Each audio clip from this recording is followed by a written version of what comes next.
Magandang araw po, welcome po sa aking channel, Nov9 TV.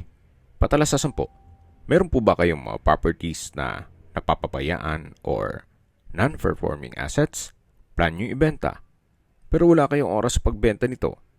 Kung ito'y pagkakatiwala nyo po sa amin, tawag lang po kayo sa aking numero, usap po tayo, gawin ko po ng video for free. Yes, libre po, wala po kayong babayaran. Tutulungan pa namin kayong mabenta ang inyong property. Kami na po bala sa marketing, sa boosting or paid ads. Even sa tripping, hindi na po kayo mapapagod sa pag-entertain ng mga buyers. Kami na po bala sa lahat. Tawag lang po kayo. Nandito po tayo ngayon sa Nasugbu, Batangas kung saan meron po tayong bagong video presentation. Isang residential property na corner lot.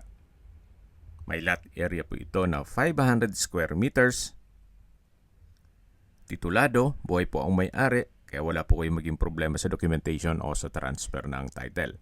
Nasa loob ng isang subdivision, flood-free area, may access na rin po ng tubig, kuryente at internet provider.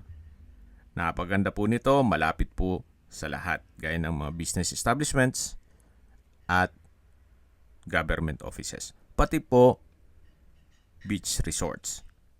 Mamaya po sa dulong parte ng video, pag-usapan natin ang distance, location at travel time.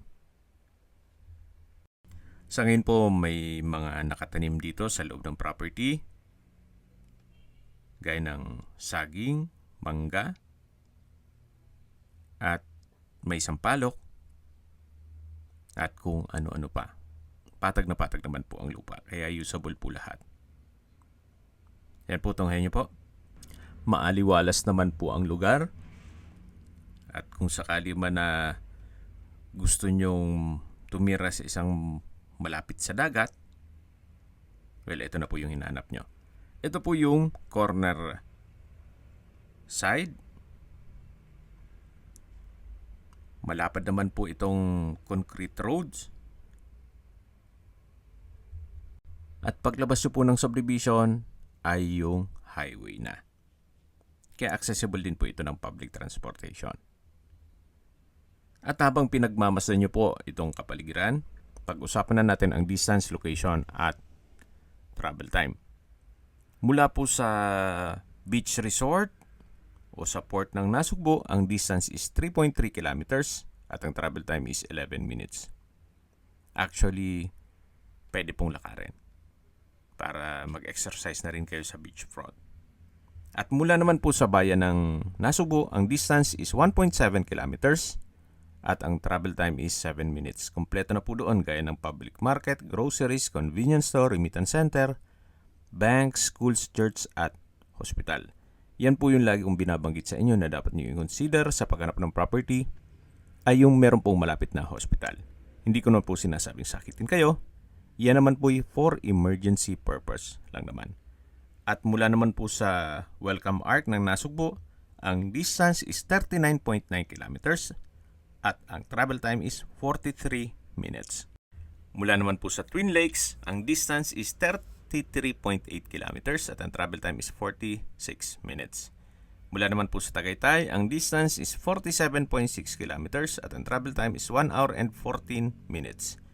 Mula naman po sa Manila o sa airport, ang distance is 90.5 kilometers at ang travel time is 2 hours and 46 minutes. Yan po yung dulong parte nitong property. At dito naman po yung area na may mga fruit-bearing trees.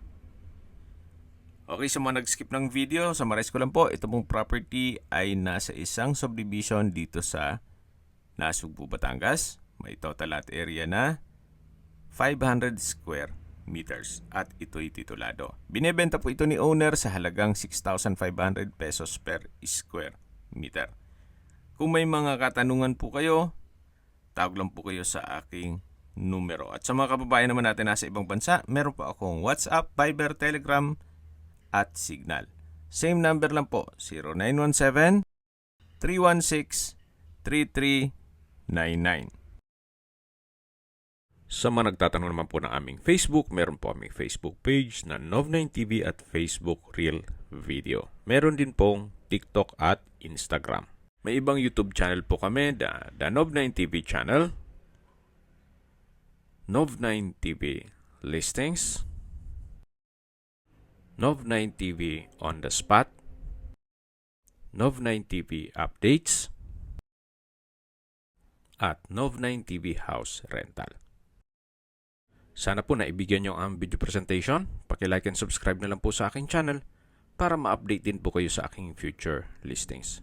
Kung sakali po hanap nyo yung mas malaking sukat ng lupa, meron din po kami ibang listings na pwede nyong pagpilian. Huwag po kayong mag-atubiling tumawag sa amin.